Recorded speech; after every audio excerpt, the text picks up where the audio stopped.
With the permission of Senator Judge and indulgence of Senator Judge Padilla, what is the pleasure of Senator Judge Rafi Tulfo?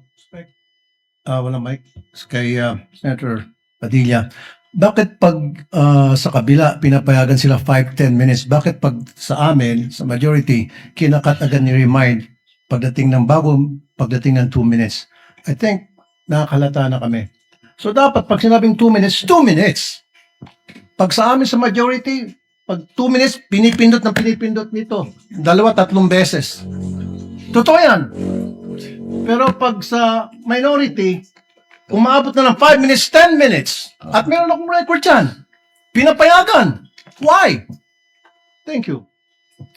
The comments of Senator Judge Rafi Tulfo is recognized. However, the chair would like to point out that in the impeachment court, there is no majority nor minority. We are all senator judges. And Senator Lacson earlier requested also an additional time to finish his point, which the chair allowed. That's why the chair reminded Senator Judge Padilla to wind up because his time already lapsed. Kaya nga, Mr. Presiding Officer, I'm sorry, I do have a lot of respect in you.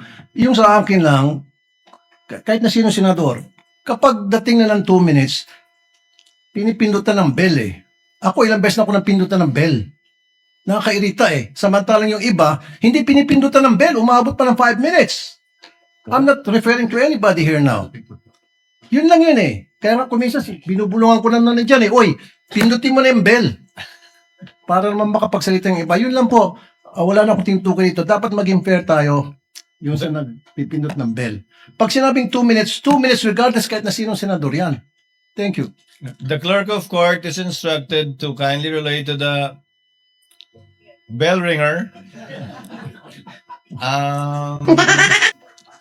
to kindly be consistent in doing Suko Nenos Daddy noon, Anthony Sarmiento Yamit.